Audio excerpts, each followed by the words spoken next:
Iglesia Digital, un saludo muy especial.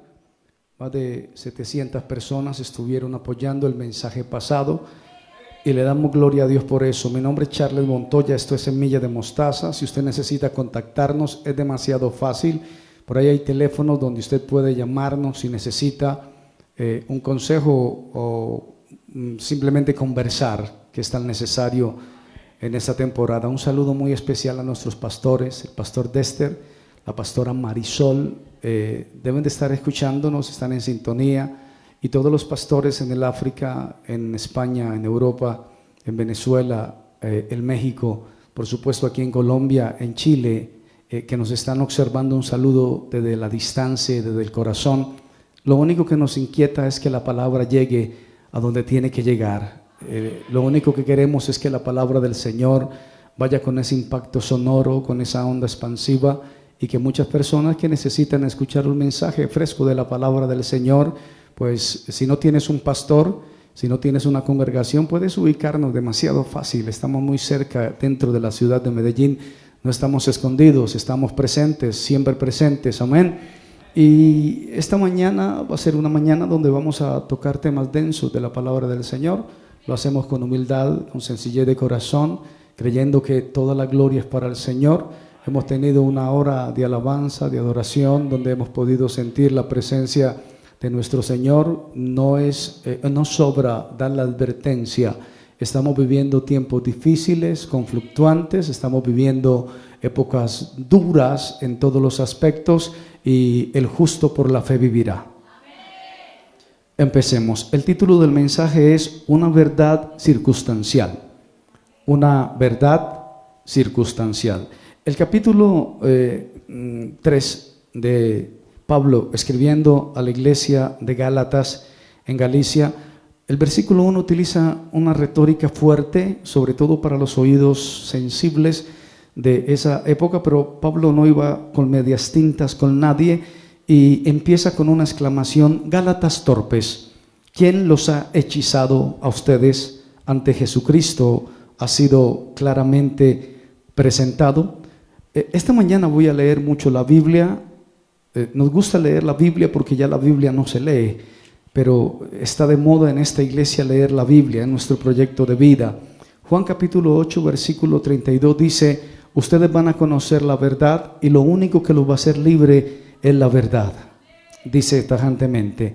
Luego tenemos que volver a lo que decía Pablo. Estamos cruzando unas citas simplemente para que el algoritmo se haga y entre al cociente intelectual de las personas que han venido esta mañana a darle la gloria y la honra al Señor, y que por supuesto han sentido que el Señor es nuestro pastor, que nada nos faltará, y que hemos podido ver su presencia, su misericordia en medio nuestro. A mí me gusta mucho adorar al Señor y hacerlo en espíritu y en verdad, si Él me lo permite. Gálatas capítulo 5, versículo 7 dice: ustedes corrían bien, ¿quién os estorbó para no obedecer a la verdad?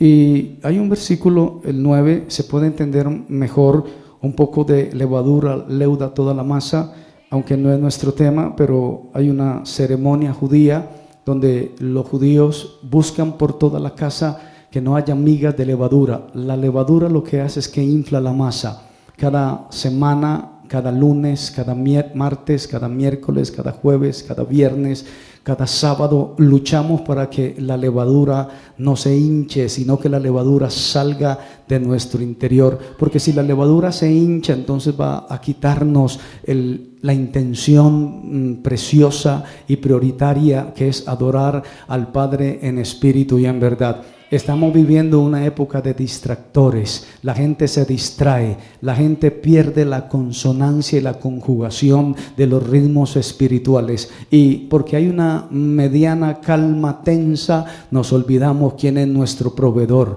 nos olvidamos quién es nuestro pastor, nos olvidamos quién es nuestro sanador, nos olvidamos quién es nuestro dador de la vida, nos olvidamos el plan de la redención, se nos olvida que somos nuevas criaturas, se nos olvida que estamos injertados en la vid, se nos olvida que tenemos que dar fruto, el fruto del Espíritu. Se nos olvida que el diablo anda como león rugiente, buscando no a quien acariciar, sino a quien devorar. Se nos olvida colocarnos el yelmo, que es el casco que evita que entren los dardos de fuego del maligno a nuestra cabeza. Se nos olvida memorizar la palabra, se nos olvida repetirla en la mañana, en la tarde y en la noche. Se nos olvida que nuestro socorro viene de Jehová. Se nos olvida, yo me alegré con los que me decían, a la casa de Jehová iremos. Se nos olvida que el justo por la fe vivirá. Entonces, hechizo es el engaño para desviarse de la verdad. Hechizo es un engaño para usted desviarse de la verdad. Y es muy fácil desviarse de la verdad. Juan capítulo 14, versículo 6, dice la palabra: yo soy el camino, yo soy la verdad y yo soy la vida. 3 elementos: la verdad y la vida, y con un hilo conductor que es el camino. Y nadie va al Padre si no es por mí. Bendita la gloria del Señor. Tenemos que entender que nadie va al Padre si no es a través de nuestro amado Señor Jesucristo. Y no podemos perder de nuestra cabeza la palabra del Señor. La Biblia dice: átalas a tu cuello, escríbelas en la tabla de tu corazón, y serán medicina para tu alma. Y volvemos al libro de Gálatas, al 5:7, vuelve a decir: ustedes iban bien, ¿quién nos estorbó? Ustedes corrían bien. Y hay personas que empiezan muy bien el primer año, empiezan a correr muy bien el segundo año, empiezan a correr muy bien el tercer año, pero ya cuando la vida va acomodándolos a la sociedad actual, van parando el curso. Es como cuando te compras una bicicleta y entonces le dices a tus amigos: acabo de comprarme una bicicleta extraordinaria. Algunos en una mofa dicen: en 3 meses estarás colgando la toalla para que se seque en la bicicleta. Pero hay otros que dicen: no, tengo algo para ejercitarme. Y así como dice: ejercítate en la piedad, también entonces empieza usted a ejercitarse para que tenga una buena salud. Pero muchas personas ya no se ejercitan en la piedad, sino que tienen obesidad en la piedad. Y usted pregunta a esas personas por un versículo bíblico cualquiera, el que se te ocurra, y la información está dispersa, la información no llega. Y cuando llegan a la casa del Señor, llegan atados, llegan endemoniados, llegan haciendo oposición. No sienten vida, no sienten pasión, no sienten libertad, no sienten decir: bienvenido. Dije que no iba a gritar hoy. No sienten decir: bienvenido Espíritu Santo a mi vida. No entran por sus puertas con acción de gracias, con grito de júbilo, porque te abates, oh alma mía, y porque como el ciervo brama por la corriente de las aguas. Bueno, estoy hablando con evangélicos. Aleluya, bendito el nombre. Amén. Alguien dice amén y da un aplauso por ahí, por favor. Gloria a Dios. Hágalo bien si va a aplaudir. Ni siquiera hemos pasado de la primera hoja. Para eso el Señor nos puso, para predicar la palabra y para... Bueno, sigamos. Gálatas torpes. Y entonces dice: ¿quién les estorbó para que dejaran de obedecer a la verdad? ¿Quién les estorbó? ¿Ya encontró usted el estorbo? Decían coloquialmente las viejitas: usted es un estorbo, le decían a los esposos. Bueno, esto es en otra época. Este estorbo, no hace sino estorbar. Quítese que lo que estás estorbando. Pues así hay que decirle a las cosas que nos estorban para ver la gloria de Dios: sale para allá, porque estás estorbando la gloria del Señor. Bueno, sigamos. Segunda de Corintios capítulo 11 versículo 3 dice: pero temo que como la serpiente con su astucia engañó a Eva. Temo que la serpiente con su astucia engañó a Eva. Yo quise darle un poquitico de clic a eso, y esto me remontó: serpiente, estuve pensando un poco, busqué mis algoritmos mentales, el registro de la palabra, y me llevó al libro de Hechos, por allá en una región de Malta, un náufrago, Pablo, aleluya. Versículo 3 dice: entonces, habiendo recogido Pablo algunas ramas secas, era un náufrago, las echó al fuego, y una víbora, huyendo del calor, se le prendió en la mano y lo mordió. Yo me pregunté: ¿por qué Dios permitió que la serpiente mordiera a Pablo? ¿Por qué no quedó consumida en una rama? ¿O por qué no fue calcinada en el fuego? La serpiente puede morder, pero la Biblia dice que beberemos cosas mortíferas y no nos dañarán. Estamos en un mundo controlado por la serpiente. Y cuando vas caminando te puede morder, pero no tiene efecto sobre la verdadera vida de un cristiano. No se te olvide esto que estoy diciendo. Te puede morder la serpiente, pero no tendrá efecto. La serpiente engañó a Eva. La serpiente mordió a Pablo. Eva fue entontecida en sus sentidos espirituales y gravitacionales, pero Pablo recibió el impacto en la sangre. La sangre de Pablo había sido, ¿cómo se dice? La transfusión de Pablo. Es que me apasiono diciendo esto. Pablo había recibido antes del náufrago una transfusión de sangre y tenía la sangre del Cordero de Dios que quita el pecado del mundo. Y cuando ese veneno entró al torrente sanguíneo de Pablo, ni siquiera le hizo cosquillas a Pablo.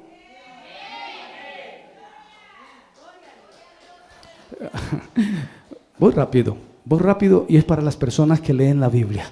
Y entonces vamos, el versículo 6 dice: ellos estaban esperando que él se hinchase. ¿Qué fue lo que le pasó a Pablo?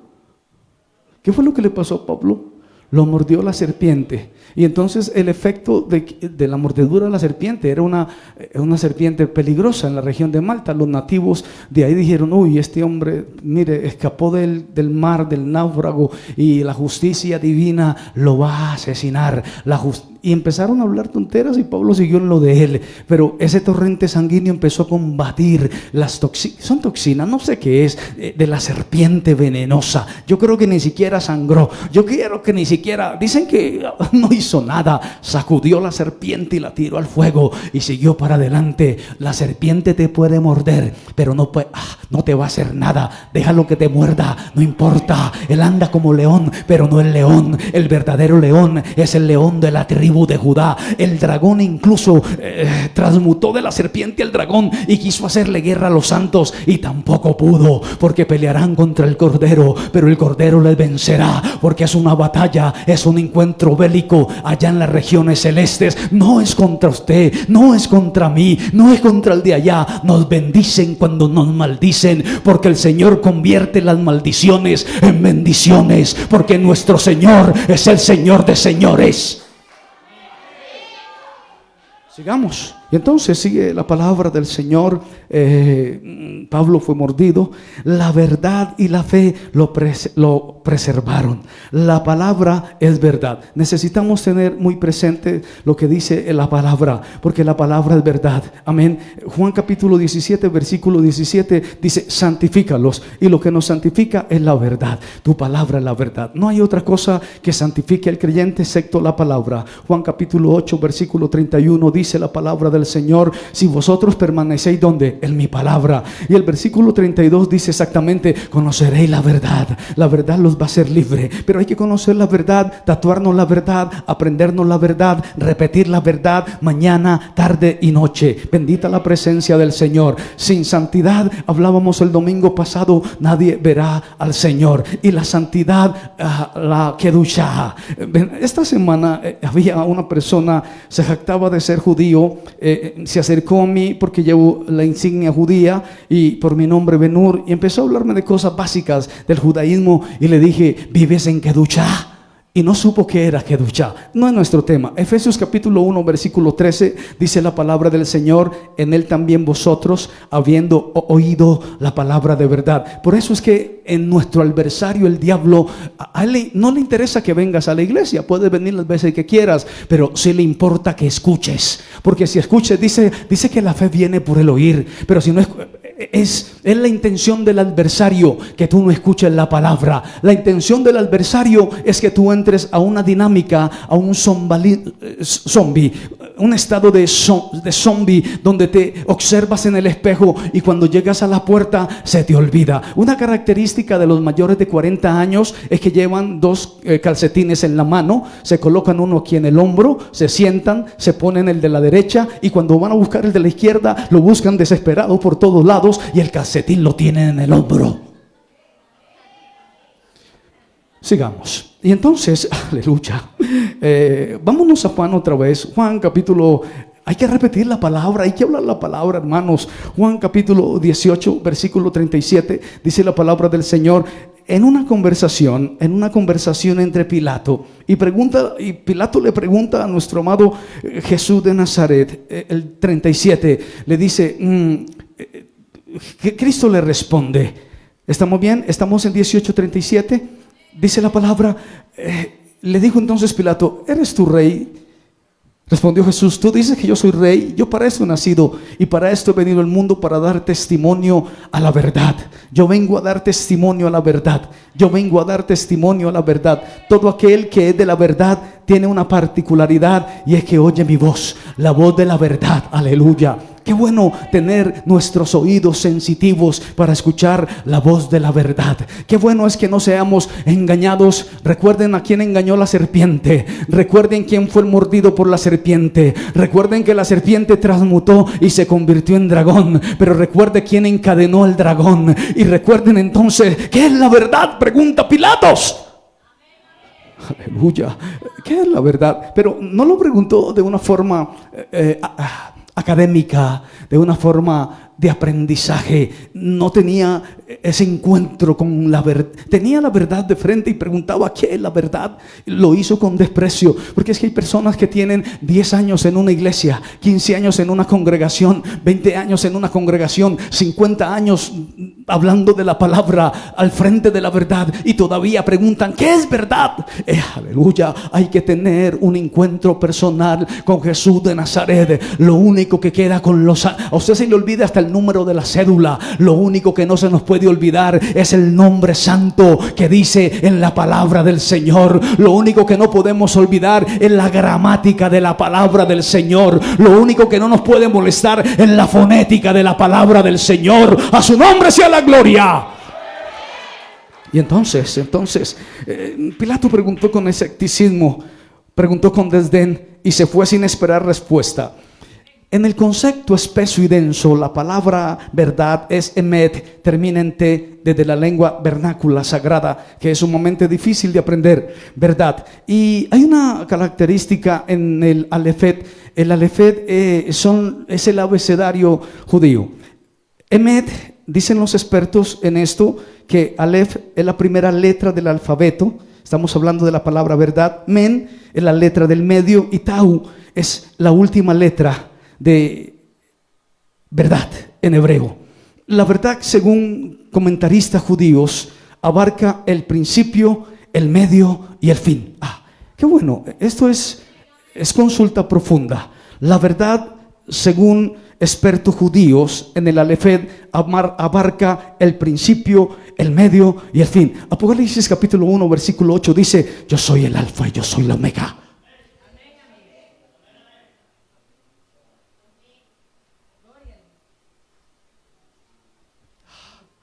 Vamos a seguir. La verdad contrasta con la mentira. Cuando tú piensas en verdad, estás diciendo la mentira choca contra la verdad. Amén. Hubo un encuentro entre la verdad y la mentira en un desierto. Por supuesto, la verdad triunfó sobre la mentira. Amén. Y el padre de la mentira es Satán. Que el Señor le reprenda. Vamos a meternos por temas densos. La verdad contrasta con la mentira. La verdad, la búsqueda del sentido de plenitud en la vida, en las acciones y en la palabra. La verdad que es justamente sustentada y válida por sí misma, y toda la Biblia está establecida y está hecha para que encontremos la verdad, emet, en la verdad de Cristo. Bendito el nombre del Señor.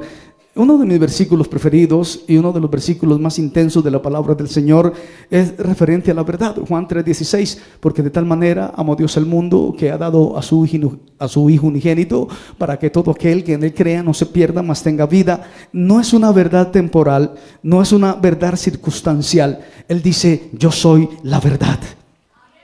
Amén, aleluya. Es que hay evangelios o evangélicos que viven verdades circunstanciales y están en una verdad circunstancial. Me costó un poquitico entenderlo, pero ya está más claro. Verdad circunstancial. ¿Qué verdad es en la que usted ha creído? Circunstancialmente hablando. Aleluya. Creo que las personas que leen están entendiendo mi mensaje. Si tú no lees, vas a estar más perdido que en un... aleluya. Pero cuando tú lees la palabra del Señor, vas a entender que hay personas que viven verdades circunstanciales. O sea, bueno, vamos a seguir más bien para no meternos en problemas. Una metáfora. ¿Qué es una verdad circunstancial? ¿Alguien tiene algún ejemplo referente a una verdad circunstancial? en medio de la audición, no sé, en Europa, en África, en Venezuela, alguien puede decirme que es una verdad circunstancial, exige tu cerebro, y dame un par de ejemplos. Ok, voy a decir, según mi consulta, que es una verdad circunstancial. Es adecuado, es correcto y es recomendable que una persona tenga 32 dientes. ¿What? Sí, eso lo dice Google, nos lo enseñan los profesores. Una persona debe de tener 32 dientes. ¿Estamos de acuerdo? Disculpen los hermanos de los medios, ¿estamos de acuerdo? Consulta cuántos dientes tiene un adulto. 32. Por favor, en Google, googlealo, testéalo. 32 dientes. Pero cuando estás más o menos en cierta edad, te sacan las muelas del juicio. Te sacan las cordales porque van a ser un desastre en tu boca. Es una verdad circunstancial. Necesitas sus 32 dientes, pero te sacan un par de muelas. Porque esas muelas hacen que se tuerzan las de adelante, y a algunas personas es sumamente dolor. Es una verdad circunstancial. ¿Lo entendieron? Esta iglesia es inteligente. Denle un aplauso al Señor por ustedes. ¿Qué iglesia más inteligente la que pastoreo yo? Aleluya, bendito el nombre del Señor. Verdades circunstanciales. Estamos tocando metáforas para que se nos amplíe el tema. Entonces, la verdad circunstancial es que hay que quitar esas muelas, esos dientes que están estorbando. Y hay otra verdad circunstancial. Aquí no quise entrar mucho en detalles, es un tema médico. Siempre una persona común y corriente tiene 2 riñones. ¿Amén? 2 o 1. Googlealo, testéalo. Ok, 2. ¿Alguno me dijo? ¿What? Ok. Conocí a una persona, una mujer empoderada, vivía en Nueva York. Su hermana estaba enferma y ella tenía sus trasplantes, estaba sobreproducida, tenía una cantidad considerable de dinero en su cuerpo, y le dijeron: su hermana se está muriendo, necesita que usted le done un riñón. ¿Lo entendieron? Ella, muy empoderada, donó el riñón, se fue. Cuando regresó, le dijimos: ¿cómo está? Dijo: súper bien, le doné un riñón a mi hermana, creo que puedo vivir sin ese riñón. Es verdad, te dan 2 riñones, te sacan uno. La verdad circunstancial es que te quitaron un riñón y sigues viviendo con él. ¿What? Ok, sigamos. Entonces, es bueno que tengas 2 riñones, pero puedes sobrevivir sin un riñón. Verdades circunstanciales. Ahora, amados hermanos, cuidado con las trampas de la verdad circunstancial. Cuidado con las trampas de las verdades circunstanciales. Cuidado. ¿Recuerdan las advertencias que pusimos el domingo pasado en el mensaje? Advertencia, advertencia, advertencia. Yo quiero decirle a los hermanos que la religión es muy buena porque trae muchos adeptos, sobre todo en estos países tercermundistas, pero la palabra incrustada en el coeficiente intelectual de las personas te mantiene vigoroso y verde aún en la vejez. El secreto de la longevidad es tener la palabra incrustada en tu ADN. Si no tienes la palabra incrustada en tu ADN, se te va a notar la edad. Sigamos. Es un pequeño plus que estoy dando. Verdades circunstanciales. Si se tiene un estímulo físico, biológico, externo, social, la aprobación, lo agradable, no siempre eso genera la verdad. Hay personas que todo el mundo le lleva el amén, todo el mundo dice amén, amén, pero no siempre están en la verdad. No soy yo quien para juzgar quién tiene la verdad o no la verdad. Ya pasé por esas jornadas, no soy juez de nadie. Pero Proverbios capítulo 14, versículo 12, dice la santa palabra, el sabio consejo de Salomón, exactamente: hay camino que al hombre le parece derecho porque está engañado por una verdad circunstancial, pero su fin es camino de muerte. Verdades circunstanciales. Hay personas que se acomodan fácilmente a una verdad si es circunstancial y cree que va por un camino derecho, pero cuando lo analizas y lo pesas frente a la palabra de verdad, el resultado será que es un camino de muerte. A su nombre sea toda la gloria. Una trampa de la verdad circunstancial. ¿Quieren más trampas de la verdad circunstancial? ¿Lo quieren? Ok, vamos a dar un poquitico más profunda. Tienes que estar atento. ¿Tengo tu atención, iglesia digital? Ok, vamos. Una trampa de la verdad circunstancial. Todos tenemos paladar. ¿Para qué sirve el paladar? No les voy a hacer preguntas difíciles. Dios nos dio un sentido, el gusto. A través del sentido del gusto tenemos un instinto con el que podemos intentar determinar que hay cierto sabor a podrido o algo que está mal, y es una verdad circunstancial. Y esa verdad circunstancial nos va a indicar que ese sabor es algo que lo tienes que alejar de tu boca, que lo tienes que escupir de tu boca. Esa sería la reacción normal si te comes un huevo podrido. Hay que expulsarlo del cuerpo, escupir algo que sabe muy mal. Sin embargo, eso lleva también a otra cosa, que tú tienes un alimento que sabe bien. Por ejemplo, que tiene dulce. Por ejemplo, que tiene azúcar. Y te sabe bien. Se siente bien. Y está preparado biológicamente, químicamente, o sea, tiene ciertos componentes, ese alimento, que tu cerebro está preprogramado para reconocer como algo positivo, y por lo tanto es dulce, y por lo tanto es rico. Y si es rico, es algo que puede comerse, tiene azúcar. Los hermanos diabéticos dijeron amén. Cuando dije azúcar, dije amén. Tiene azúcar.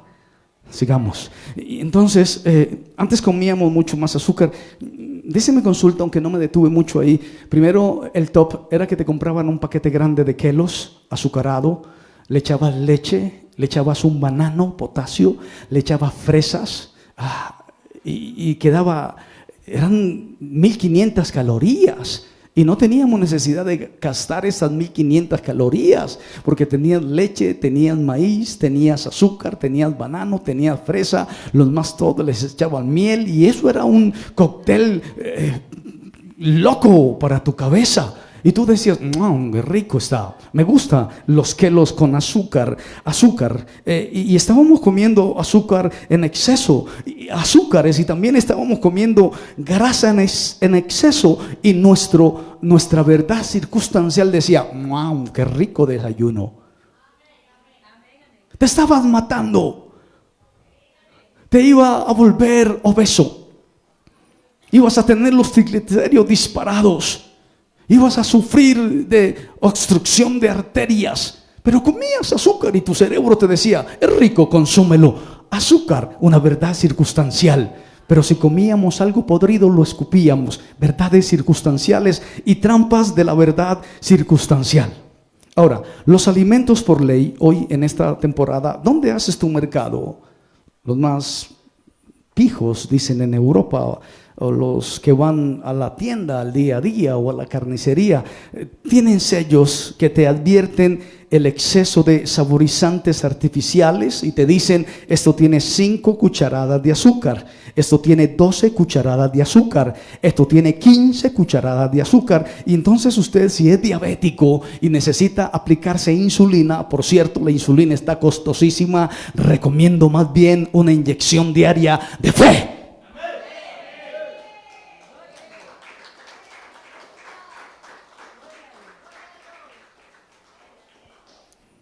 Saborizantes artificiales, 15 cucharadas de azúcar, y si son ingeridos de manera diaria por el engaño de la verdad circunstancial, podrían ser mortales para cualquier muchacho o cualquier muchacha, porque va a matarte si consumes cierta gaseosa todos los días, hoy o mañana te va a matar.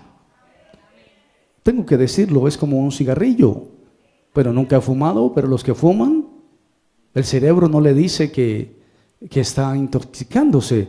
La verdad circunstancial dice, esta nicotina produce cierta dopamina en mi cerebro y hace que disfrute esta bocanada de humo.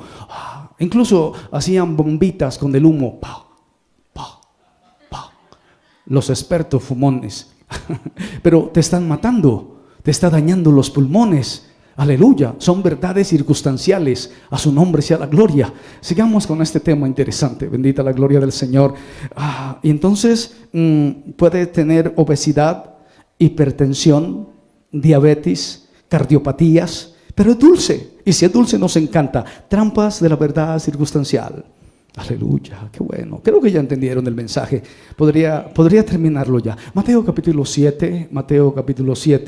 Dios bendiga a los hermanos que están toda la semana orando para que el Señor nos dé este pan. Yo creo que es un pan ácimo, no es un pan con levadura inflado. Es un pan más bien, bueno. Y entonces dice la palabra en Mateo capítulo 1, versículo: no juzguéis para que no seáis juzgados. Con el juicio con que juzgáis seréis juzgados, y con la medida con que medís os será medido. Ahí mi amado Jesús coge y le da una zarandeada a cierta rama y a cierto segmento social, pero quiero quedarme hasta ahí. Pesas y medidas correctas y aceptas en nuestro código de vida. Hermanos, hay gente que su estándar o su status quo está establecido en trampas, está establecido en mentiras, está establecido en sobornos, está establecido en tener el burro amarrado. Está establecida su economía en una mentira. Y crecen y suben y tienen dinero y tienen mucho y se vuelven grandes, entre comillas, pero es una medida falsa, es un peso falso. Hay gente que tiene unas estructuras que son medidas falsas. No soy quien yo para juzgar a nadie, solo en la palabra. Pesas y medidas correctas y aceptas en nuestro código de vida. Con el juicio con que juzguéis serás juzgado. Como usted trate a los otros, así lo van a tratar. ¿A usted le gusta que lo traten con respeto? Respete. ¿A usted le gusta tener fuego en su corazón? Presérvelo. ¿A usted le gusta tener camaradería? Sea educado o educada. ¿A usted le gustan los evangélicos? Conviértase a Dios. ¿A usted le gusta recibir favores de Dios? Conviértase a la palabra. A su nombre sea la gloria. Con la medida con que medís os será medido. Milímetro, es que el tema de la vida a veces es milímetro tras milímetro de cada litro, kilos y kilos, y se va restando. Si pesa esto, le resta un poquitico y vas acumulando y dices: aquí tengo una ganancias deshonestas. Lo que ahorramos en la medida con que medimos, cada gramo que ahorramos en una báscula alterada, traspólalo al contexto de la realidad. ¿Ya? ¿De qué polo a qué polo lo llevaste? Aleluya, bendito el Señor. Hermano, no tengo más vida que no sea servir al Señor. La única vida que quiero es esta, no tengo más vida. Lo demás es lo demás. Esta es la vida que Dios me dio, no hay más vida. Predicar la palabra, adorar en espíritu. Cuando alguien no quiere adorar por lo que sea, llegó atado, llegó asfixiado, llegó emproblemado, llegó endeudado, llegó encavernizado, está en la época de los cavernícolas, está en otra, no importa, alguien tiene que adorar. La menoná tiene que estar encendida. Si no está toda, al menos uno que adore. Por eso dice la palabra: donde hay 2 o 3 congregados en mi nombre, ahí estoy yo en medio de ellos. Porque cuando venimos y desatamos el fueguito, se va encendiendo y se va encendiendo una hoguera que sube hasta el trono de Dios. Y ahí presentamos nuestras peticiones, ahí presentamos nuestros pleitos, ahí presentamos nuestro caso, ahí presentamos nuestra necesidad, ahí de rodillas es cuando somos grandes. Ahí cuando intercedemos, la oración del justo puede mucho. Cuando usted ora, ve cómo las tinieblas retroceden centímetro a centímetro. Cuando usted pide que el ángel de Jehová acampe a su alrededor y lo defienda, usted siente que ángeles acampan a su lado y lo ayudan a vencer.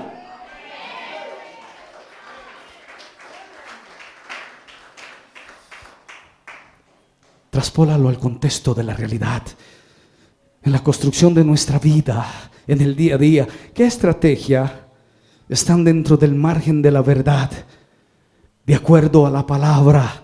Hoy en día es muy difícil encontrar a alguien que esté completamente libre de la seducción, de la verdad circunstancial o del autoengaño. Y es que, hermano, nosotros como creyentes en el Señor, yo llevo muchos años predicando. Para mí es un privilegio predicar. Por supuesto que pude haber hecho muchas cosas con mi vida.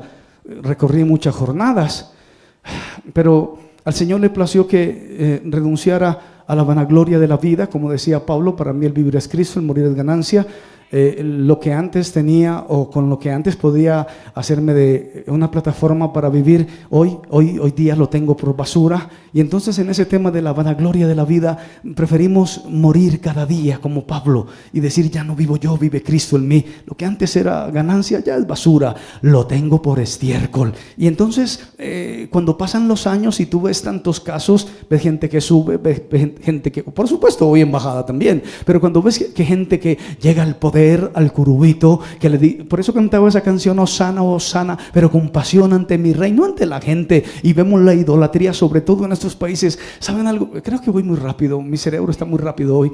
Hablaba con un compañero que es catecúmeno, romano absoluto, y decía: estamos aterrados como la idolatría ha invadido todos los peldaños. Imagínate tú un romano hablando referente a la idolatría. Dice: la gente está idólatra, y cuando la gente se vuelve idólatra, se olvidan del Dios, del verdadero Dios. Y cuando se olvidan del verdadero Dios, se olvidan de la palabra. Pero cuando viene el ay, los ay de Dios, los sonidos de la trompeta, los ángeles ejecutando juicio, la gente correrá a esconderse y le dirá a la peña: caiga sobre nosotros y escóndanos de la ira del Cordero. Pero hay un batallón, un ejército de personas que están sometidos a la verdad, a la palabra, no a una religión. La religión te cansa, la religión te absorbe las neuronas, la religión te deja sin entendimiento, la religión no hace nada. Pablo dice: son cosas que a la postre pueden servir, pero nada hacen frente a los apetitos de la carne.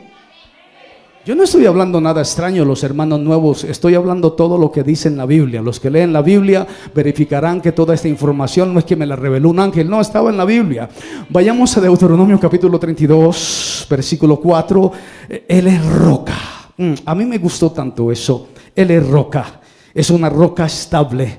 Uno de los atributos de Dios es que es inmutable, sin defecto. Quiere decir que es justo, confiable y firme, y que no hay injusticia en él. Él es justo y él es roca y él es recto. Yo, amados hermanos, necesito en mi información interna aferrarme a algo que no me deje mover frente a los ataques considerables que vienen en contra de mi vida personal y también de la obra del Señor. Y entonces empecé a investigar, y Primera de Corintios, Pablo, por supuesto que era un gran lector de la Torá, decía en Corintios capítulo 10 versículo 4: todos bebieron la bebida espiritual. Aleluya.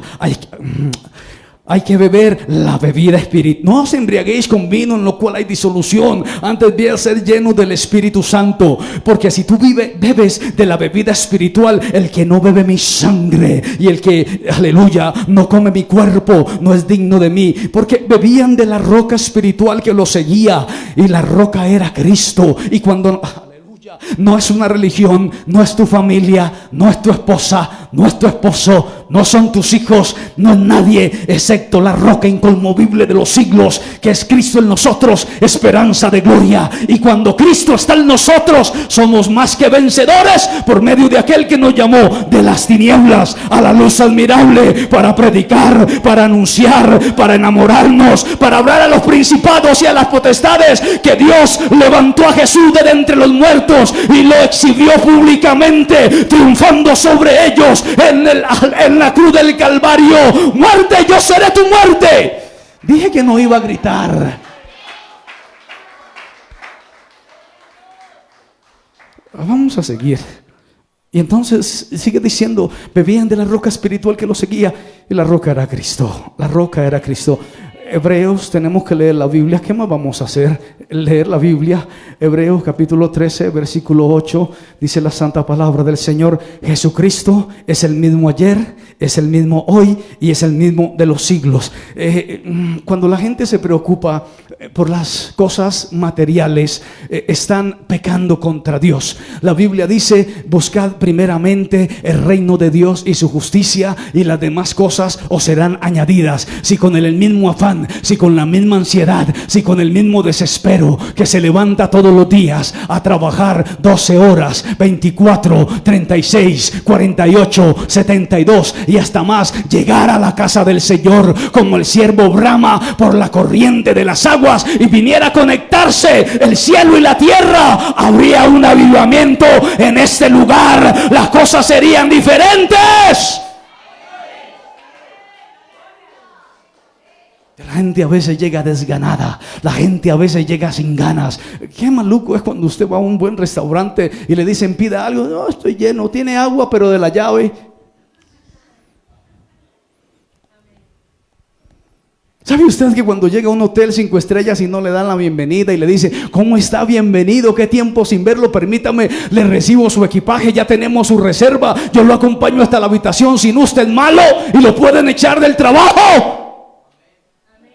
Pero cuando llega a la casa del Señor, usted no habla con Dios, no se conecta, no le dice bienvenido Espíritu Santo. Yo me alegré con los que me decían, a la casa de Jehová iremos.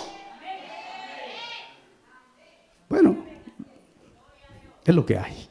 Y entonces, la verdad de no estar fundamentado en, o mejor, la gravedad de no estar fundamentado en la verdad, como una forma de vida y como una dirección que tiene que ser sustentable, tiene que ser estable a lo largo del tiempo, la meta o a la meta a la cual tenemos que llegar.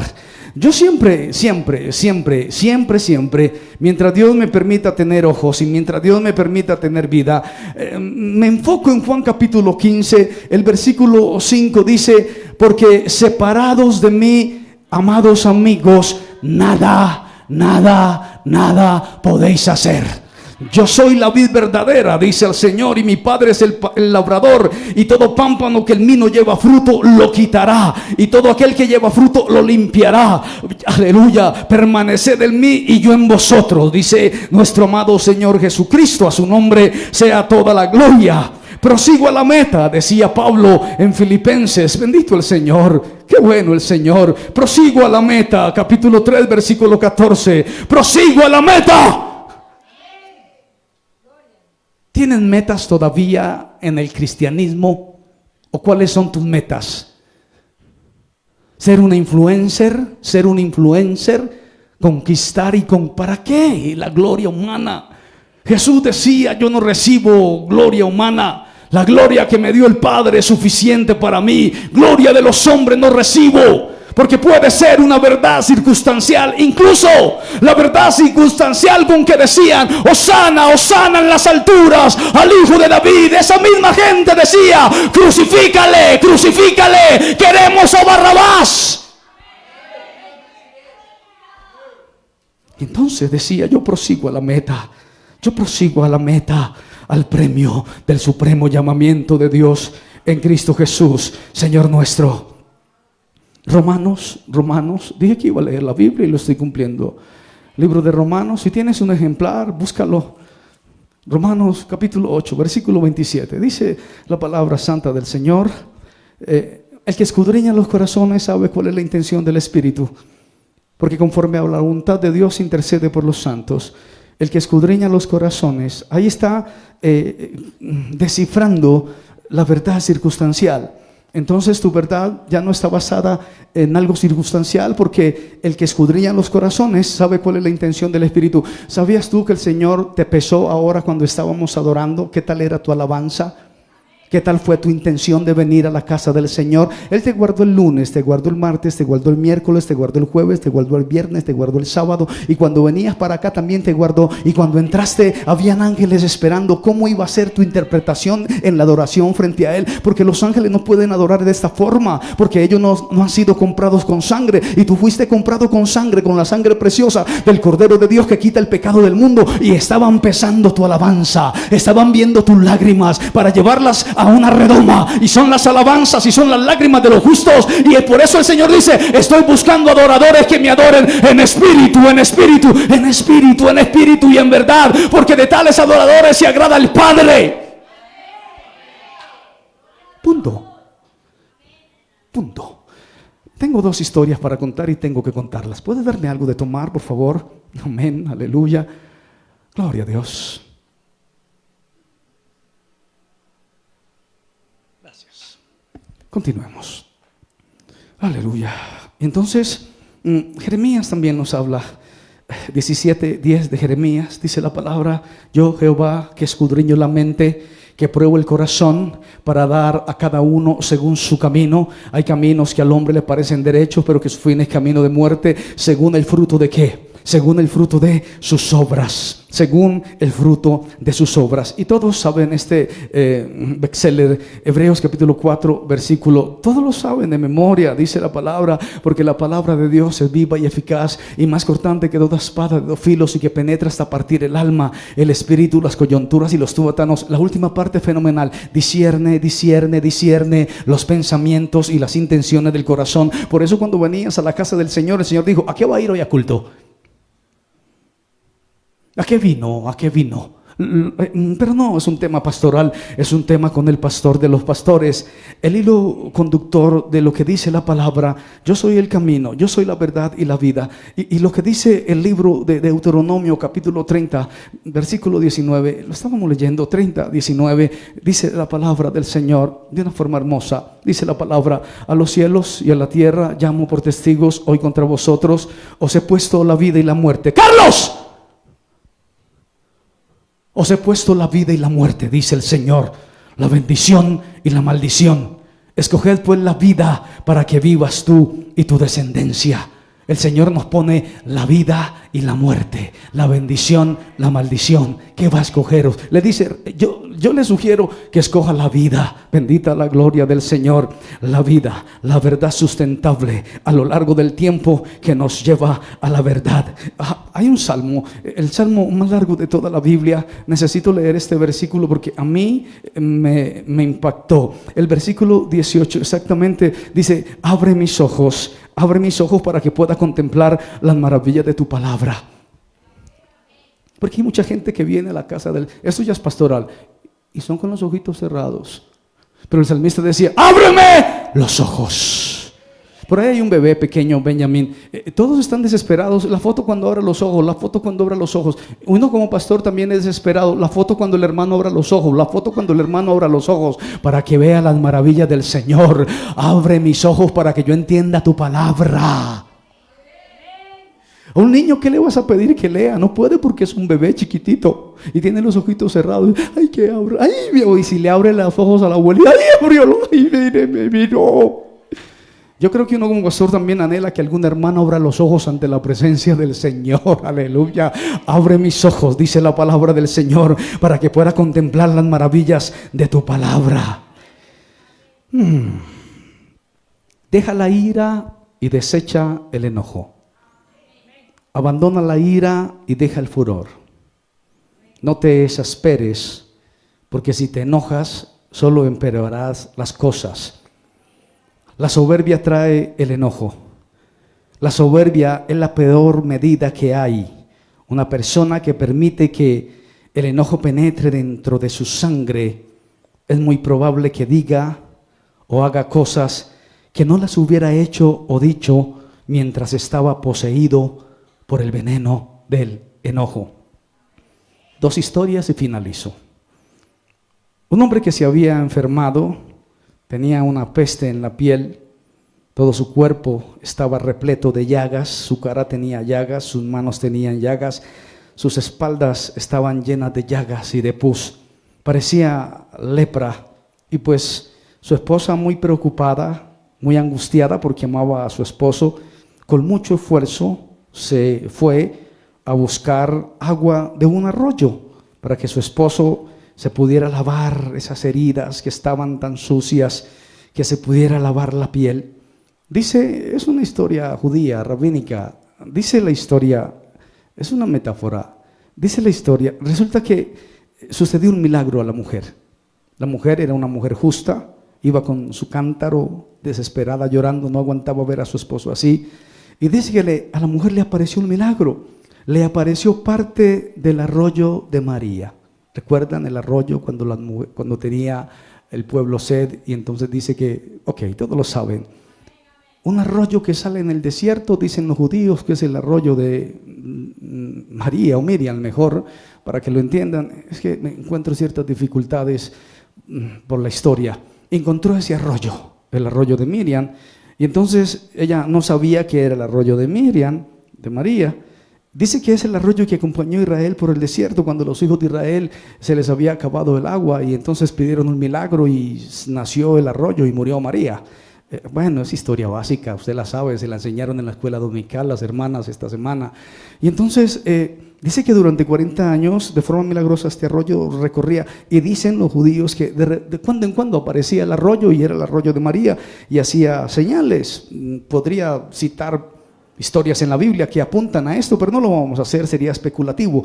Entonces esta mujer no sabía que el agua que estaba sacando de ese arroyo que encontró era el de Miriam. Pero cuando sacó el agua, sintió que la vasija estaba un poquitico más pesada de lo normal. Un poquitico más pesada. Dijo, no es el peso normal que habrá pasado. Yo saqué la misma cantidad. Siguió para adelante. Y dice entonces que debido a que estaba un poco más pesada, le tomó más tiempo de lo normal llegar a su casa. Se demoró, quizás hablando con una vecina, quizás mirando si había más arroyos, mirando de pronto algo. Cuando llegó, su marido estaba en la tienda y estaba muy enojado.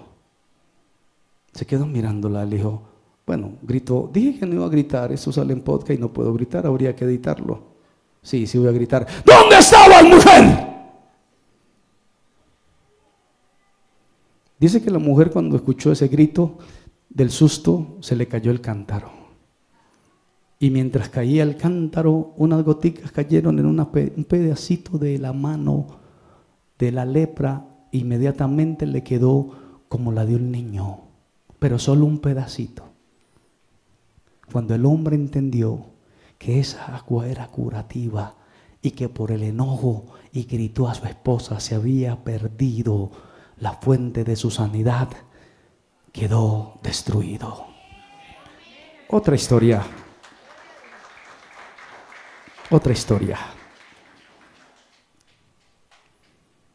Dice que había un hombre que vivía en Jerusalén, era conductor, vamos a colocarle de buses, así como un hermano lo hacía, manejaba un bus en Jerusalén, un autobús, para que suene más elegante, un autobús.